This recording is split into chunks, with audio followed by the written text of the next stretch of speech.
Muito boa noite a todos. É um prazer estar de volta aqui a essa casa, a essa cidade. E é esse exercício que a gente já está, uns a mais, outros a menos, mas que a gente já está se dedicando há tanto tempo, que é o exercício do Espírito, o exercício da verdade, da busca da verdade, da busca do caminho, né? É muito importante que a gente aprenda a dar valor, porque tem valor de verdade, e não tem uma maneira mais objetiva de dar valor do que dedicando o tempo da gente. Então, parabéns para todos nós que dedicamos o tempo da gente para as coisas que são eternas, né?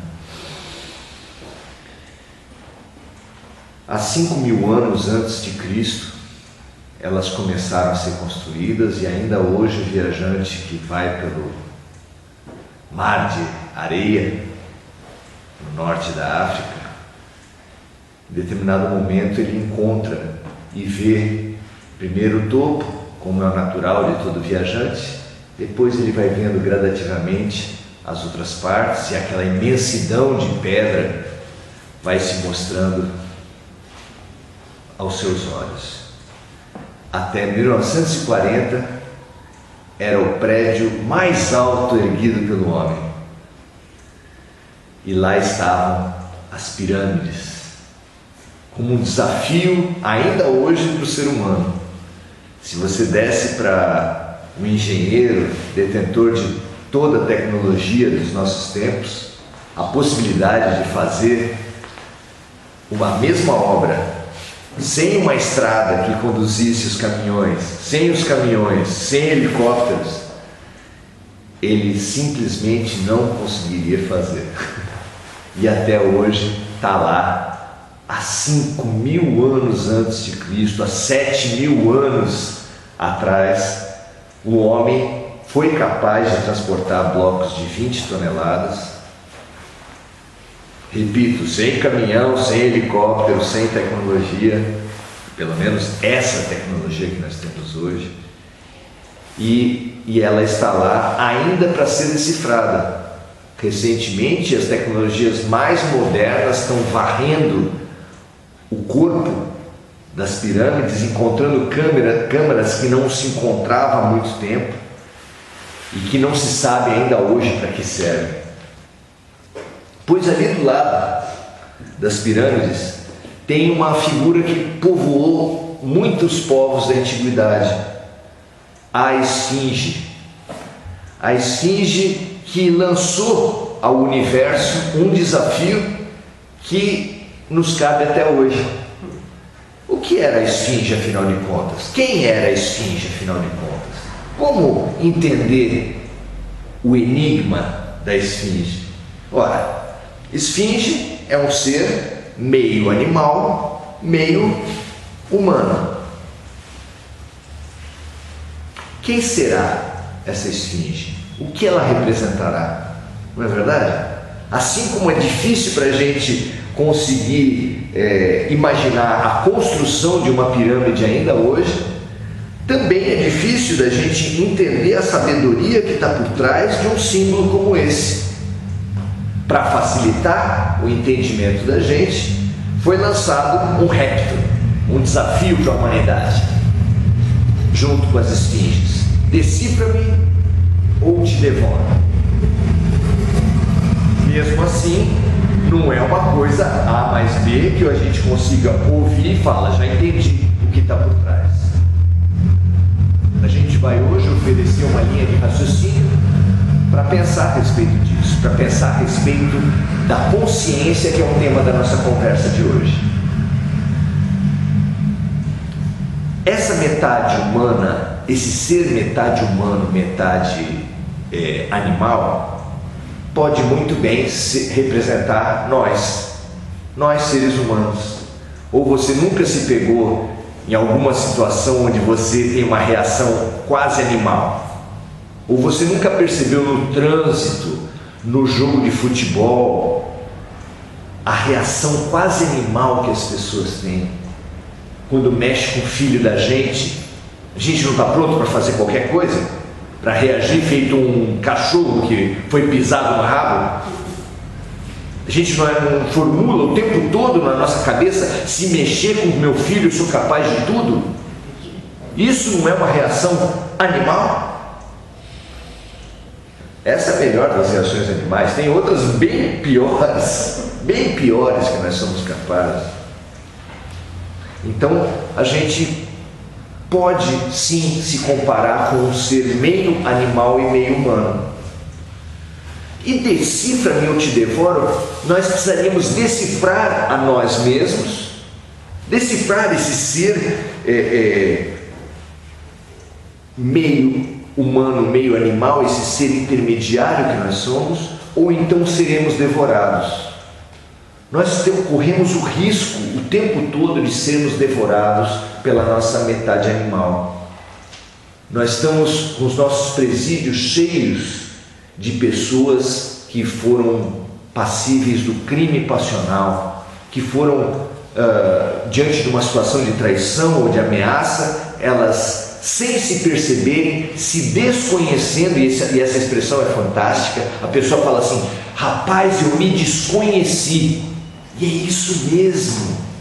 A gente, por se desconhecer, é capaz das reações mais intempestivas, mais violentas. E os estudiosos em criminologia, eles falam que o crime passional é o mais democrático de todos.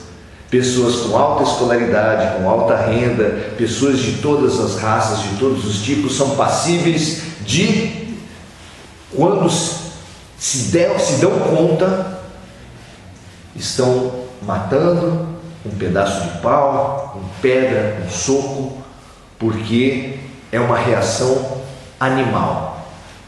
Ou seja, somos nós que estamos sendo devorados pela nossa parte animal. Por quê? Por que nós estamos sendo devorados pela nossa parte animal? Porque a gente não se decifrou. A gente se desconhece, a gente não sabe com quem nós estamos lidando. A gente gosta de falar para as pessoas, né? Você não sabe com quem está lidando. A pessoa poderia responder: e você sabe? E você sabe com quem está lidando? Quem é você?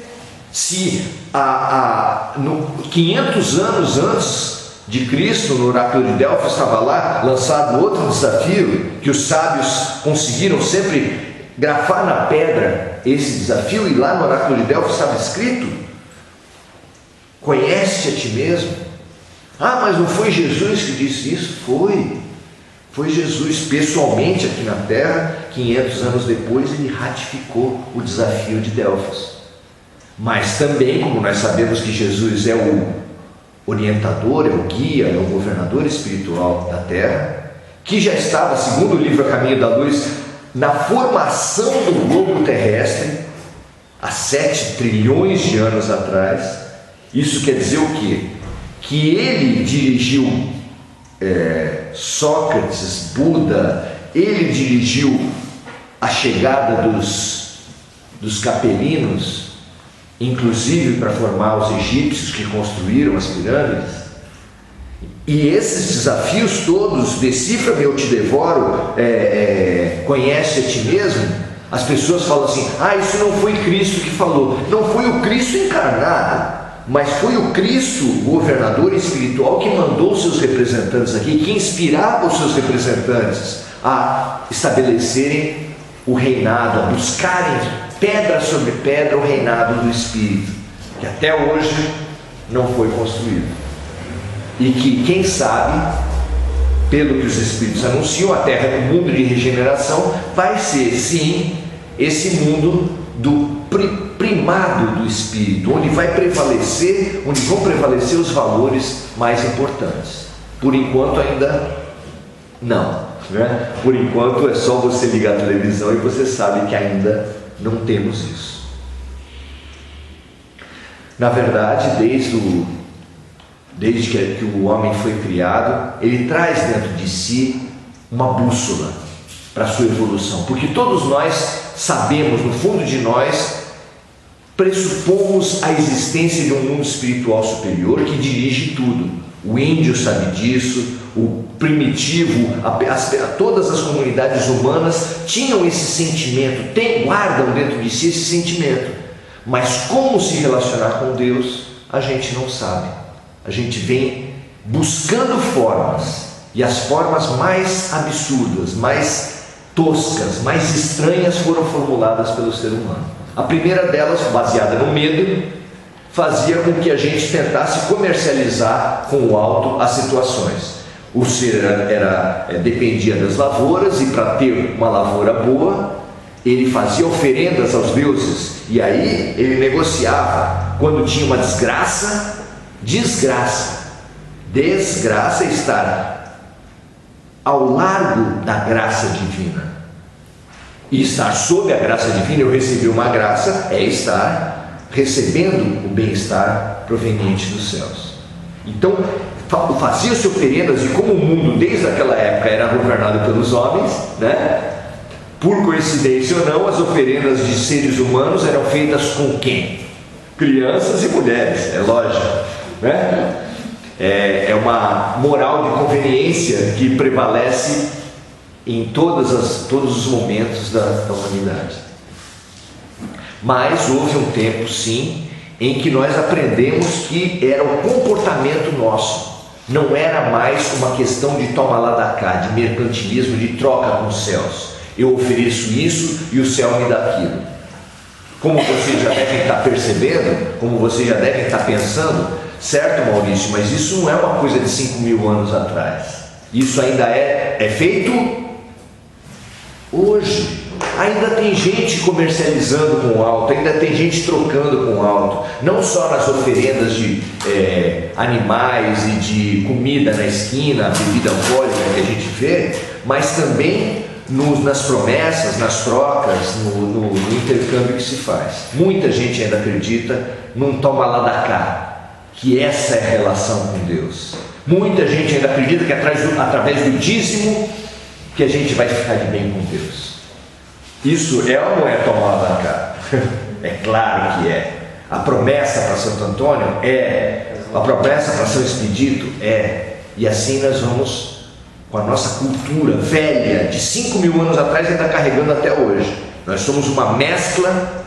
Os historiadores, os sociólogos sabem que nós somos a síntese de todas as ideias que já prevaleceram na Terra. Então elas estão na nossa cabeça. Quando a gente menos percebe, quando a gente menos se dá conta, a gente está reproduzindo uma coisa. Mas como assim? Como pode ser que a gente reproduza uma coisa tão antiga? A psicologia fica tentando investigar, usa termos difíceis de entender, como inconsciente coletivo, como eu conheço isso através da transmissão dos valores de geração para geração. Não. Nós, do Espiritismo, sabemos que não é assim, e Raul Seixas também, porque ele falou que ele nasceu há 10.000 anos atrás, né? Quem é esse que nasceu há 10.000 anos atrás? Foi só o Raul? Nós estávamos lá, nós ajudamos a construir as pirâmides, nós estávamos no oráculo de Delfos, nós construímos e vivemos essa cultura ancestral e primitiva da relação com Deus. E depois foi reformulada basicamente por Moisés através dos 10 mandamentos, que falou: não é mais toma lá da cá, não é mais troca, não é pela tua atitude concreta que você fica melhor com Deus. Então, contam os orientadores espirituais que a nossa trajetória não é só do animal ao homem. Do animal ao homem é um recortezinho da nossa história. Os orientadores espirituais falam para a gente que a gente vem do átomo ao arcanjo. E que, estando como seres humanos, nós estamos tão distantes do átomo quanto do arcanjo. Certo? Então nós não estamos do animal ao homem só. Nós não nascemos de verdade há 10.000 anos atrás. Nós nascemos há milhões de anos atrás como átomos. Depois nós fomos migrando e conseguimos ter um incremento para chegar a ser vegetais. Esses seres iluminados, os únicos seres da Terra que se alimentam de luz. Os únicos seres da Terra que não precisam matar para viver. Um dia nós vamos viver de luz, como os vegetais. E a gente se xinga, falando, nossa, fulano está vegetando. Ó, que ótimo, ele está muito evoluído. Ele está muito evoluído. Nossa, parece um pé de couve. O pé de couve é muito melhor do que a gente, porque nós temos um destino, nós precisamos matar para viver. Os vegetarianos se orgulham de falar, eu não mato para viver. Não. E a planta? Fica brotando dentro de você? Nós matamos para viver. Matamos uma fruta, o potencial da fruta ela não foi feita para ser comida só, ela foi feita para reproduzir. E nós interrompemos o ciclo dela, nós tiramos a vida dela para garantir a nossa vida. Só o vegetal não precisa matar para viver, né? Então nós já fomos vegetais, já fomos animais, passamos por diversas famílias dos animais, estamos hoje humanos e estamos destinados, ninguém tira isso da gente, estamos destinados a chegar a arcanjo, né? Alguém vai falar, nossa, mas então você não viu o Jornal Nacional. Vejo, gente, vejo. Na verdade, nós temos uma trajetória, um destino único e inevitável, que é de sermos seres de luz. Mas, pelo livre-arbítrio, nós podemos demorar um pouquinho para chegar lá. Né? É aquela coisa que eu brinco um pouco. Eu moro em São Vicente, para chegar a Santos, né? A gente pode pegar um caminho ou pode pegar outro. Eu posso, por exemplo, ir para Praia Grande, né? Pegar ali por Curitiba, né? Passar por Florianópolis, Porto Alegre, entrar no Uruguai, Argentina, Terra do Fogo, depois passar pela Antártida, subir pela África através da Antártida, né? Aí passar pela África e pela Europa, lá no Estreito de Bering, contornar e entrar na América do Norte, lá no Canadá, né? Descer todo o Canadá, Estados Unidos, América Central. Depois passar ali pelas Guianas, pegar o norte do Brasil, o litoral todo do Brasil, cortando tudo ali e chegar a Santos. Cheguei a Santos. Não é interessante? Nós estávamos conversando lá fora. No Império Romano, eles tinham um ditado com muito orgulho, porque um dos grandes aportes do Império Romano eram estradas. Eles tinham vias que comunicavam muito rapidamente. Na época, os nossos padrões seria um absurdo, mas na época era uma ligação muito grande. E eles tinham estradas e eles se orgulhavam de falar: todos os caminhos levam a Roma. Pois os espíritos brincam com a gente e que Roma não é os espíritos, são as palavras brincam com a gente para falar que Roma é o contrário do amor. Roma, a palavra Roma é o contrário do amor, mas que de verdade, todos os caminhos nossos vão levar ao mesmo destino de luz. Qual é esse destino de luz no final das contas?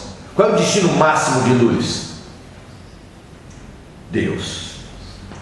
E Deus é o quê? Como entender Deus? Nós não temos essa capacidade de entender Deus, mas João, na sua carta, deu a definição mais luminosa. Deus é amor.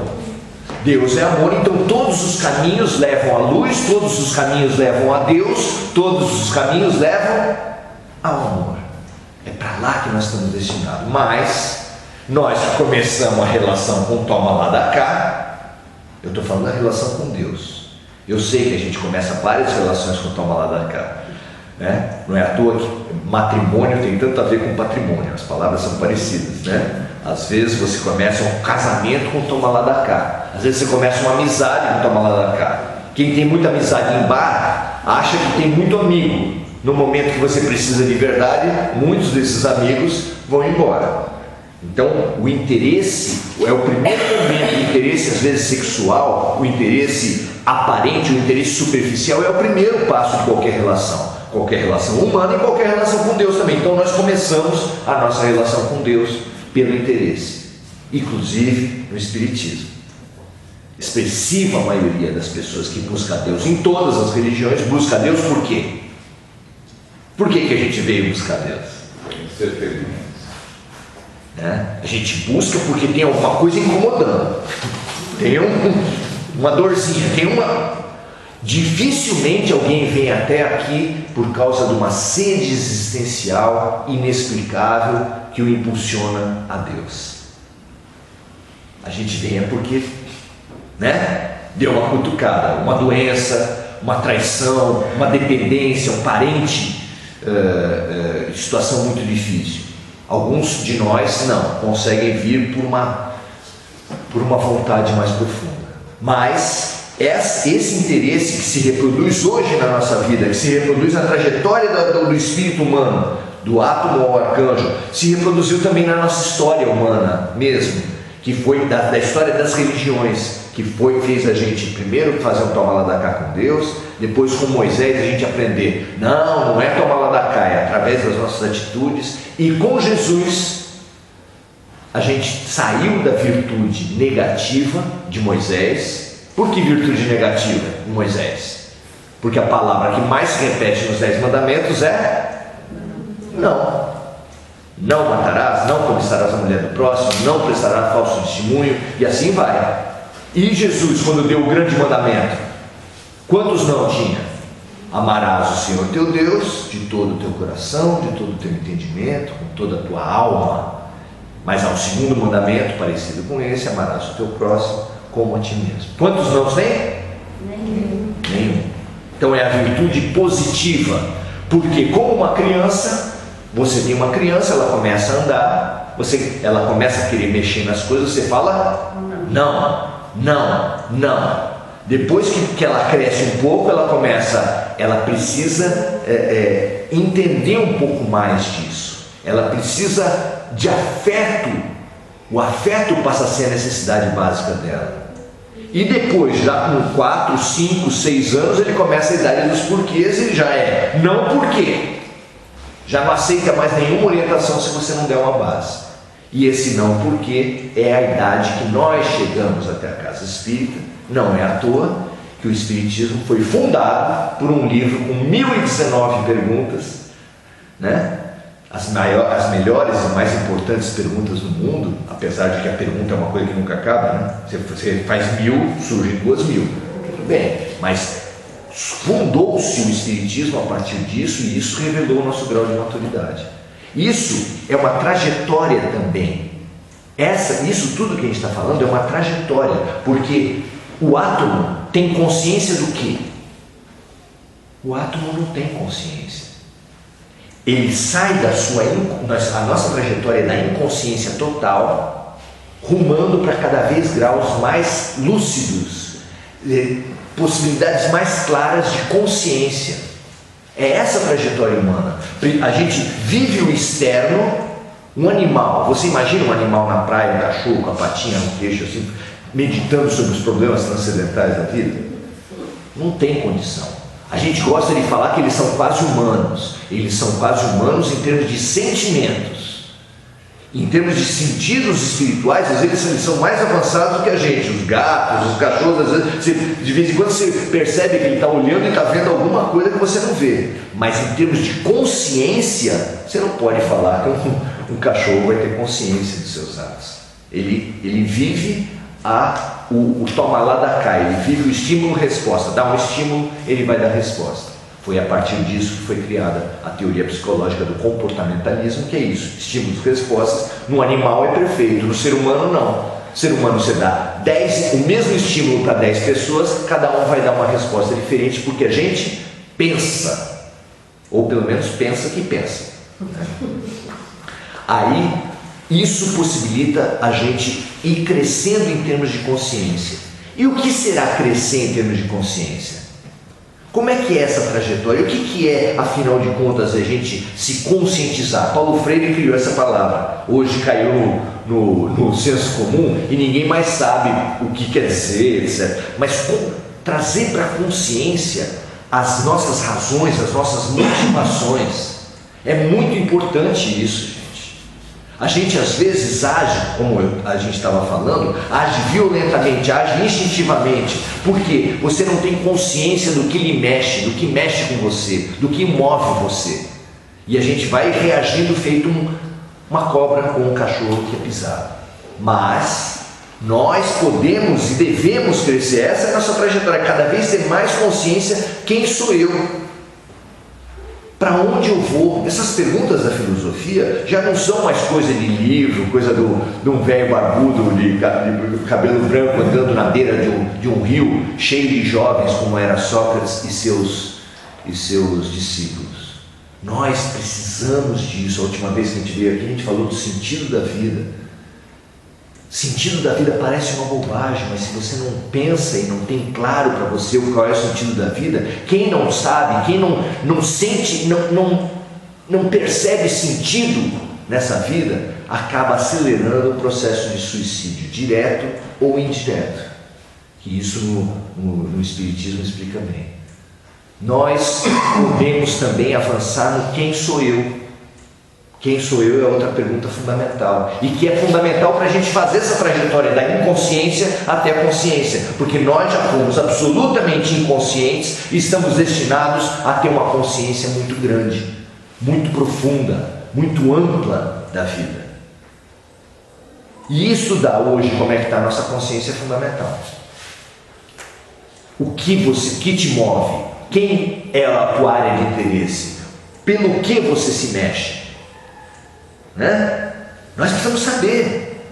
Por quê? Porque quando Jesus proferiu o mandamento dele, e na boca de Jesus isso deve ter provocado no mundo espiritual um solene silêncio: amarás, amarás, amarás. Porque a gente falar isso é fácil. A gente fala que ama tudo, né? Eu amo comprar vestido, eu amo Corinthians, eu amo. A gente fala que ama qualquer coisa. Na boca da gente, amor virou nada. Eu bato em você por amor. Eu bato em você por amor. O amor para a gente é carne de vaca. A gente não percebe que o mandamento de Moisés devia ser usado também nesse sentido. Se Deus é amor, quando ele falou não usai o santo nome de Deus em vão, a gente deveria transportar isso com amor. Não usemos o santo nome do amor em vão. A gente deveria se proibir de usar o amor para bobagem. Eu amo ir para o shopping. Eu amo viajar para os Estados Unidos. Que isso? Que isso? Amor é sagrado. Amor é a expressão de Deus. Quando você falar eu amo, deve ser um eu amo solene, um eu amo sagrado. Um eu amo que Carlos Drummond de Andrade foi inspiradíssimo quando ele fez um poema que deu nome a um livro dele, Amar, Verbo Intransitivo. Porque se eu perguntar para vocês o que vocês amam, cada um vai amar alguma coisa. Eu amo meus filhos, eu amo minha mãe, eu amo minha esposa, amo meu marido. Não é isso que a gente ama? Mas vai chegar um estágio em que o ser humano vai amar. Não, peraí, amar o quê? Pois é, verbo intransitivo. Você vai amar como um estado de alma. Eu amo. Eu não amo os brasileiros. Eu, como homem, não amo só as mulheres. Porque para nós homens falar que amam outro homem é complicado, né? Já vão começar a olhar, o cara, né? Nós podemos amar tudo. Lembra dos filmes sobre Francisco de Assis? Irmão Sol, Irmã Lua, ele amando as formigas, ele amando tudo. Os monges tibetanos andando com uma vassourinha. Acho que aquela música que teve aqui no Brasil, Diga Onde Você Vai, Eu Vou Varrendo, deve ter sido inspirada no Tibete. Porque eles andam com uma vassourinha, porque para eles é um pecado inominável você andar. Para você caminhar, você precisa matar alguém, que é uma formiga. É um símbolo isso. Você pode falar, isso é um exagero, mas é um símbolo de como você precisa viver com consciência, saber que faz parte de um todo. Uma história que nós estamos repetindo há muito tempo e que nos angustia muito é a parábola do câncer. Vocês já ouviram falar da parábola do câncer? É uma brincadeira, né? É uma brincadeira que nós temos vivido há muito tempo, a parábola do câncer.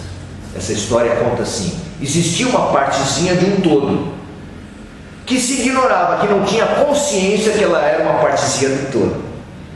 E quando ela não tinha essa consciência, ela estabeleceu para ela um grande objetivo: eu quero ser a maior partezinha, porque eu sou uma partezinha muito pequenininha. estou cercado de partezinha muito pequenininha, eu quero ser uma partezona, eu quero ser a maior parte.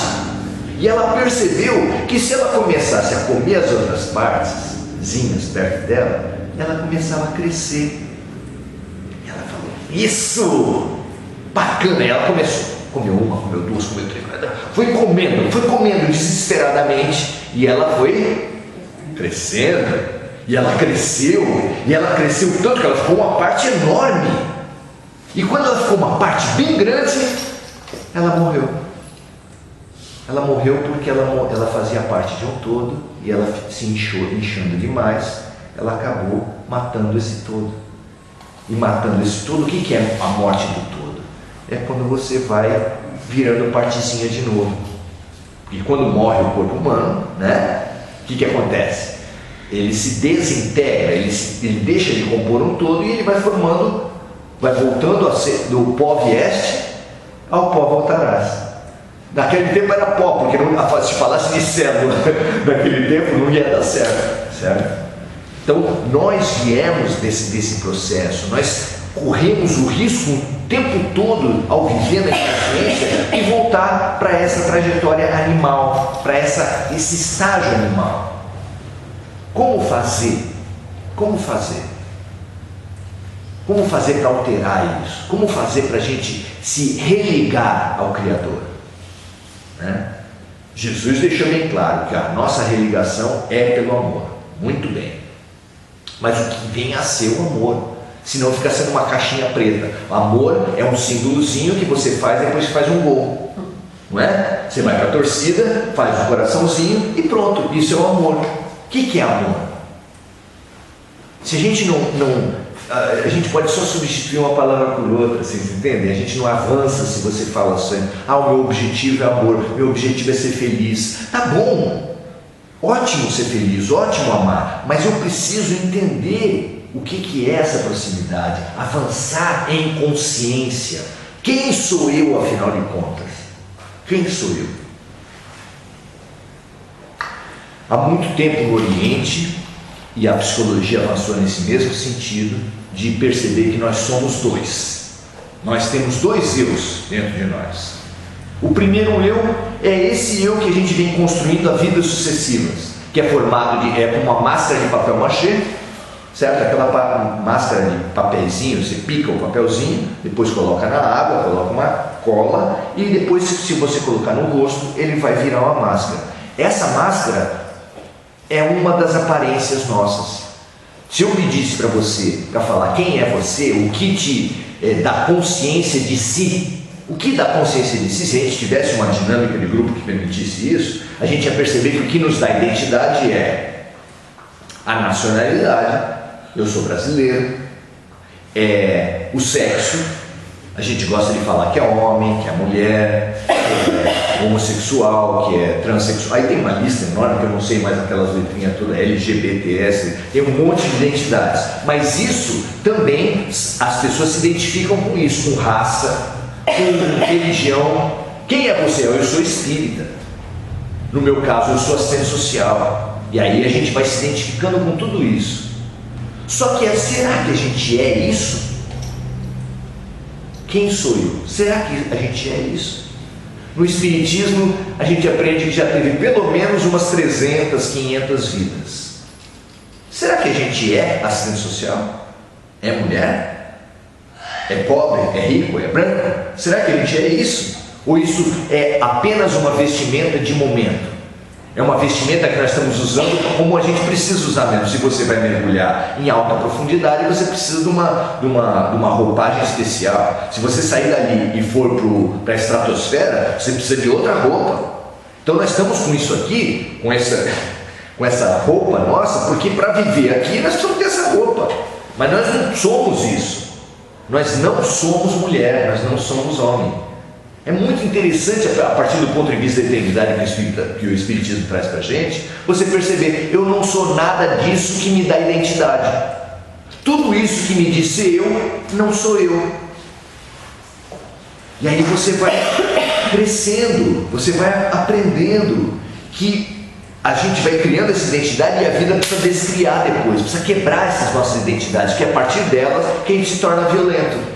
O homem se torna violento em relação à mulher, como infelizmente nós estamos vendo nos últimos escândalos, nas últimas notícias, estupros coletivos, etc.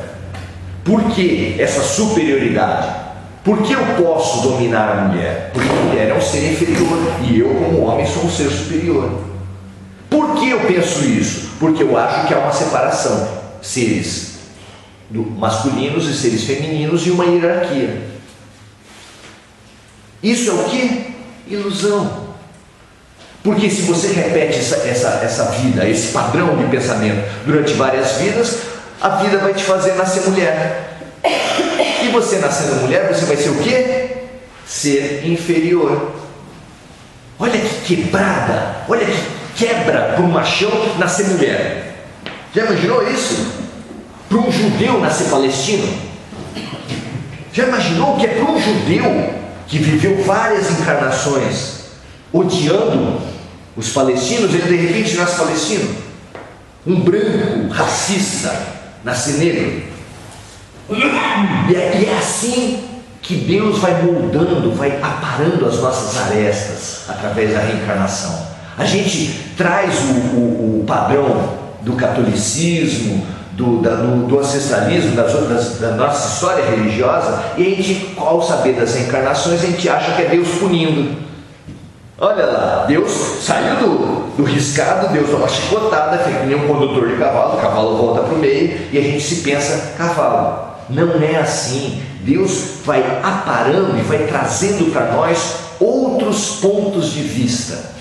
E é de uma riqueza absurda você ganhar outros pontos de vista. Tem gente que gosta de fazer turismo para ver museu, outros gostam de ver monumentos, outros gostam de ver belezas naturais. Respeita-se todo mundo, é lógico, cada um tem um ponto de vista. Eu particularmente acho que o turismo mais interessante que tem é do ponto de vista.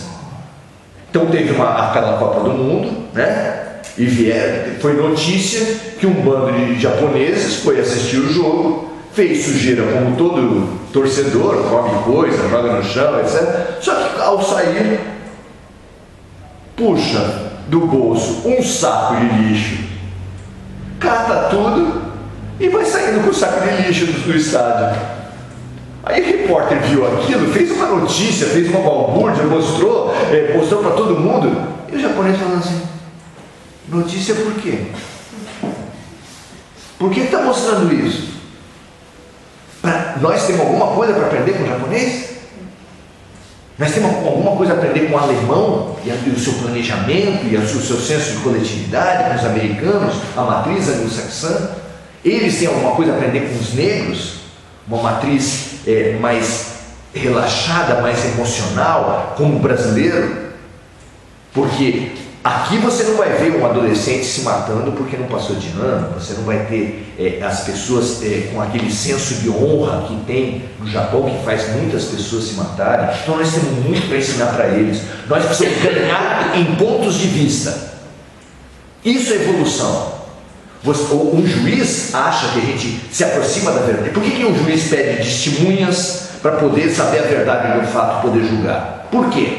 Porque ele precisa que um evento seja visto em seus vários pontos de vista para ele se aproximar da verdade. Se tiver um acidente aqui, nós tivermos a volta toda e pedir testemunho da gente como é que foi o acidente, vai ter 20 testemunhas diferentes, cada um vai falar uma coisa. Por quê? Porque estávamos em pontos de vista diferentes. Mulher pensa diferente do homem? Não, tudo igual. Será? A diferença das gerações é grande? Os mais velhos, os mais novos. Então, quando nós conseguimos esse ganho de ponto de vista das diferentes raças, opções sexuais, culturas, nacionalidades, e Maurício, então nós vamos precisar viver umas 1000 vidas. Mas tem uma saída, tem um plano facilitado para nós. Como é que é? Deus inscreveu um plano facilitado para a gente poder viver várias vidas em uma só. Várias vidas em uma só. Nossa, 10 dias no cartão, vamos entrar nessa? Facilitou. Como é que faz isso? De viver várias vidas, ganhar vários pontos de vista numa vida só. Estou interessado, quero saber essa. Foi aquele ensino que foi passado para Allan Kardec. Fora da caridade não há salvação. Você, para ajudar uma pessoa, você precisa se colocar no lugar dela. Eu sei que hoje existe um mito que perpassa muito o espiritismo também, que ajudar alguém é dar uma cesta básica. Então eu quero te ajudar, vou dar uma cesta básica. Você fala, mas minha dispensa está cheia, não é isso. Ajudar é dar cesta básica. Será? Primeiro eu preciso perguntar para a pessoa o que ela quer, preciso ouvir o que a pessoa está precisando, ela não é? Você, provavelmente você precisa de ajuda, desde que você encontrasse uma pessoa disponível a ouvir. Ouvir é uma arte, gente. Ouvir é uma arte. Vocês já repararam nisso? Tem gente que às vezes escolhe você para falar uma coisa ultra íntima. Quando a gente trabalhava aqui no fórum, o fórum tinha uma recepção que ficava bem na porta, né? E a recepcionista era também telefonista, completamente irregular do ponto de vista trabalhista, né? E as pessoas, enquanto estavam ali no balcão, já começavam a falar tudo. Falava da vida sexual, falava do marido, falava de tudo ali, porque nós estamos precisando falar. Nós estamos precisando falar. Agora, quem ouve? Quem está podendo ouvir? Então é assim, a pessoa te escolhe para falar, fala 5 minutos, você já fala, peraí, comigo foi pior, e fala 25 na cabeça dela. Já fala que isso que aconteceu com ela não é nada, com ela foi muito pior, e aí fala um monte na cabeça dela. Por quê? Porque quem deveria ouvir também está precisando falar. Só que numa sociedade que todo mundo está precisando falar, quem vai ouvir? Se ouvir é fundamental para a caridade, ninguém está apto à caridade. Nós precisamos pensar o que pode ser isso. Porque para chegar no amor de verdade, não no amor de blá blá blá, não no amor de aparência, não no amor labial que a gente tem, para chegar no amor de verdade, Jesus deu uma fórmula para a gente, que é a fórmula da caridade, que é a fórmula da empatia, a fórmula da compaixão. Que nós façamos aos outros o que nós gostaríamos que os outros nos fizessem. Você vai dar um presente para alguém? Você precisa se colocar no lugar do outro. Você vai querer ajudar alguém, você precisa falar, eu quero ajudar um primo meu que está no crack. Meu Deus, se eu tivesse no crack, o que eu ia querer ouvir? Que postura eu ia querer que alguém tivesse com relação a mim? Essa é uma pergunta dificílima, gente. Ah, mas você não é assistente social? Sou, mas não sei. Sou, mas não sei. Muito difícil. Mas se você não fizer esse exercício, meu amigo, eu amo minha mulher. Sim, mas você faz o exercício de tentar entender o que pensa uma mulher? Se você não fizer, é só uma extensão do ego. A tua mulher vai ser extensão do teu ego, como o teu filho é uma extensão do ego. Mal nasceu a criança, já põe camisa do Corinthians, já põe não sei o quê, já fala que ele vai seguir tua carreira. Por quê? Porque ele é extensão de mim. Ele está me realizando. Isso é o quê? É amor de verdade? É amor, mas é amor ao ego próprio. A título de amor ao outro, a gente vai se crescendo. Meu trabalho está ótimo, todo mundo faz do jeito que eu quero, minha família está bem, todo mundo faz. Eu tinha um amigo meu que com 40 anos de idade estava na casa da mãe ainda, eu falando, escuta rapaz, você já tem filho por fora, já tem um monte de coisa, você não vai, né? Hoje a adolescência vai até os 50, 55, o negócio está feio. Aí ele falou assim, olha, minha mãe frita o bife do jeito que eu gosto, arrumo meu armário do jeito que eu gosto, arrumo minha cama do jeito que eu gosto, você vai sair quando? Não vai sair. Por quê? Porque as relações boas são aquelas que nos obedecem, aquelas que nos fazem os caprichos. Que infantilidade que a gente ainda está na vida, não é verdade? Então, essa consciência, ela vai cada vez crescendo. Nós somos chamados ao crescimento.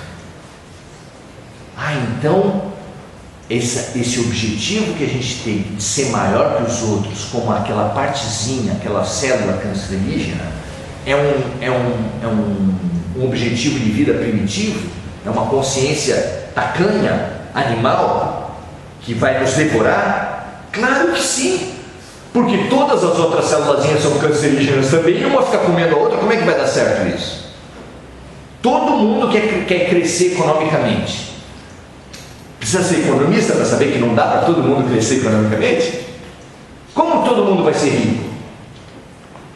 Mas se esse é o objetivo da humanidade, como é que vai dar certo isso? Um querendo, é como o trânsito, tem pouca rua para muito carro.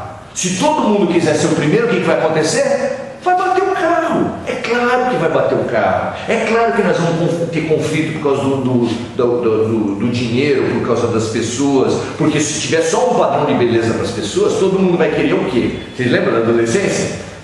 Toda classe, você fazia 100, inconscientemente todo mundo fazia uma eleição, que tinha a menina mais bonita da classe, claro, e tinha o cara mais bonito da classe. E todo mundo queria. Isso era só um treinamento que acontece em sociedade. Todo mundo quer casar com a Gisele Bündchen ou com Brad Pitt, etc. E só que não tem Brad Pitt para todo mundo. Não tem dinheiro para todo mundo, não tem Brad Pitt para todo mundo. Você tem que se contentar com aquilo que está do lado da sua cama, porque não tem jeito. Né? Por quê? Porque a gente ama pela superficialidade, mas a gente pode amar um pouco mais profundo. Quem sabe a gente consegue sair dessa máscara que dizem sou eu, que parece que sou eu. Quem sabe? Será que a gente consegue sair da máscara? O que será que tem por trás da máscara? Não é uma bela pergunta? O que será que tem por trás da máscara? E a gente está mascarado o tempo todo. Nós somos a única geração que morre por beleza. A pessoa vai para uma cirurgia tentando ficar mais bonita e morre. Então tinha que falar no laudo, atestado de óbito, causa mortes, morreu por beleza, para buscar beleza. Outro morreu por selfie. Tem um monte de gente morrendo por selfie. Impressionante. A pessoa está no alto de um prédio e quer encontrar um ângulo bom. Precipício. As pessoas estão morrendo por selfie, gente. É impressionante isso. É morrendo por Facebook, morrendo por auto-idolatria, morrendo por selfie. Esse é o estágio que nós estamos e a gente precisa se olhar, aprender a se olhar, ver os nossos problemas, ver quem nós somos, para falar assim, aonde eu posso chegar? O que é essa consciência? Na música popular ela falava que da Amélia, né? Você não sabe o que é consciência. Nós não sabemos, cara. Nós não sabemos. Num momento luminoso do Livro dos Espíritos, Kardec perguntou. Fez a pergunta que, se bem entendida, teria sanado todas as guerras religiosas, disputas religiosas, perseguições religiosas do mundo. Que é, onde estão escritas as leis de Deus? Por quê? Porque quem é muçulmano responderia no Alcorão. Quem é cristão, no Novo Testamento. Quem é judeu, na Torá. E por causa disso, por causa dessa resposta, por causa dessa disputa, mata-se. E hoje os muçulmanos estão matando cristãos em uma resposta evidente e clara e consciente, porque eles falam isso, que é uma anticruzada. Porque, num certo tempo, o esporte preferido dos cristãos era matar muçulmanos. E o Papa falava que quem matasse muçulmanos estava fazendo a vontade de Deus e ia para o paraíso, exatamente como os mulás de hoje, os líderes religiosos muçulmanos, falam do contrário.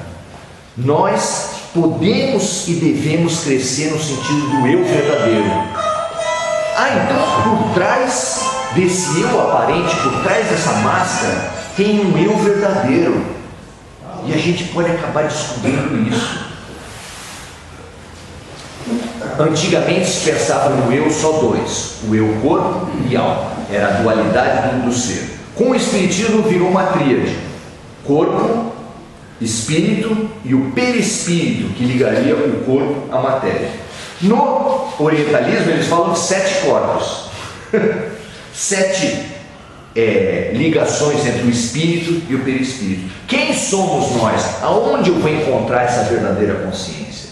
Nós temos uma fagulha do Criador que alimenta a nossa alma, que está no fundo de nós mesmos, e que, na falta de termo melhor, hoje a gente chama de amor, mas é um amor puro, É lá onde estão escritas as leis de Deus. Quem pode falar que não tinha consciência do que estava fazendo?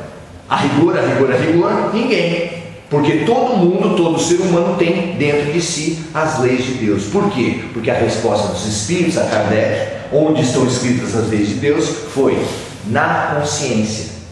Você pode nunca ter lido a Torá, a Bíblia ou o Corão, mas nós trazemos dentro de nós a consciência, não acessamos.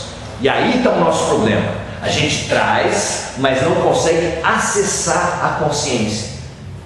E isso é o grande problema das religiões. O Zen Budismo traz um desafio muito bonito para a gente, e vale a gente pegar esse desafio com a mão. Eles falam, para cada momento tem uma atitude perfeita. Olha que desafio. Tem uma coisa que desafia mais a gente? A cada momento que você precisar tomar uma decisão, existe uma atitude perfeita para aquele momento. É um belo desafio. Só que ele fala assim, cabe a nós acessar essa atitude perfeita. Você precisa estar no estado de alma tal que consiga captar e acessar essa atitude perfeita. E isso é muito parecido com Jesus Cristo, porque teve um momento maravilhoso do Evangelho em que começaram a reclamar para ele que não, olha, negócio de coisa para comer está difícil, para vestir está muito caro, está pela hora da morte. Que já tinha inflação naquele tempo, também já tinha pobre, você não conseguia comprar nada. Aí ele falou assim, mas olhai os lírios do campo. Se o mato que hoje está e hoje não está tem uma roupa melhor do que Salomão em toda a sua glória, você vai se preocupar com o de vestir? Olhai os passarinhos, nunca lhes falta nada de comer. É você que está no ápice da criação que vai faltar? Não se preocupem com isso, buscai antes o reino dos céus, que tudo mais vos será acrescentado. É a mesma coisa que o Zen Budismo falou com outras palavras. Nós precisamos ter uma atitude que consiga acessar o bem, o bom e o justo, e não ficar metido nesse ego, nessa aparência de eu que tanto nos perturba e que tanto nos violenta, porque se eu sou pobre eu tenho inveja do rico, se eu sou rico eu quero explorar o pobre, se eu sou homem eu compito com a mulher e vice-versa, e os brancos com os negros, e os brasileiros contra os argentinos, e os judeus. Gente, essa é a história da tragédia humana. O ego leva a gente à guerra, leva a gente à violência, e tem conduzido há quanto tempo? A gente precisa se desapegar das identidades falsas, sair daqui pensando assim, eu não sou mulher, eu não sou brasileiro, eu não sou bertioguense, eu não sou paulistano. Eu estou tudo isso porque foi a forma que Deus, que os programadores da minha reencarnação acharam que me desafiaria, que me traria as lições. Eu estou, vou aproveitar tudo isso, mas eu não sou. Eu estou aqui de passagem e me foi proposta essas lições e essa condição e esse ponto de vista para crescer em cima dele, para extrapolar esse ponto de vista, para cada vez que eu me relacionar com uma pessoa, eu buscar o seu ponto de vista e ganhar um pouco dele também. E assim eu me fortaleço. Pensa praticamente, isso não é teoria, não é filosofia. Se você tem uma irmã e o teu sobrinho entrou nas drogas, e você se solidarizar com a tua irmã, você buscar a saída junto com ela, você tentar convencer, tentar ajudar, buscar as saídas que forem possíveis para aquela situação. Se depois, mais tarde, Deus o livre, a drogadição vier para a tua casa, para o teu marido, para os teus filhos, você já vai ter treinado, você vai estar, como o povo fala, agora eu estou vacinado. E é isso mesmo, a solidariedade fortalece a gente, porque numa vida só você vai capturando as experiências das outras pessoas, porque você se coloca no lugar delas. Isso é compaixão, é fazer ao outro aquilo que você gostaria que ele fizesse. Imagina, hoje antes de vir para cá eu vi no Facebook um dos filmes raros de Chico Xavier, mostrava aquela fila de 500 metros de gente, toda quarta-feira, 500 metros de gente, e ele atendendo um por um. Ele não conseguia fazer um atendimento mais prolongado, mas ele estava ali. será que a gente consegue minimamente ouvir a sogra, ouvir o filho, ouvir que time ele gosta, se é que ele gosta de futebol ou de se pendurar a camisa na maternidade? Vocês entendem? A gente precisa sair dos apegos, das identidades que são falsas. A diversidade ela é boa para a gente crescer, mas no momento que a gente se apega a ela, ela vira um câncer. Ela nos apequena. É como dinheiro. Dinheiro é um pecado? Dinheiro faz mal para a gente? Internet é boa ou é ruim? Faca. Quem tem uma cozinha aqui sem faca? Na mão do assassino é uma tragédia. Então as coisas estão aí no mundo, mas a gente se apega a elas, a gente usa em favor do eu provisório, do eu de ego, e a gente podia bem usar para o eu de verdade. Deixar de usar para as muletas e passar para usar para os nossos músculos da alma, que são voltados ao amor. Esse é o desafio que Jesus nos coloca, é o desafio que está no fundo de todas as religiões, e que a gente podia, né? A gente podia sair da ilusão, para quem gosta de filme, sair da Matrix, sair das ilusões do mundo e ir para a vida de verdade. A vida de verdade está aí, o destino da gente está aí, ele é de amor, e o amor é a única verdade da nossa vida. Obrigado, gente.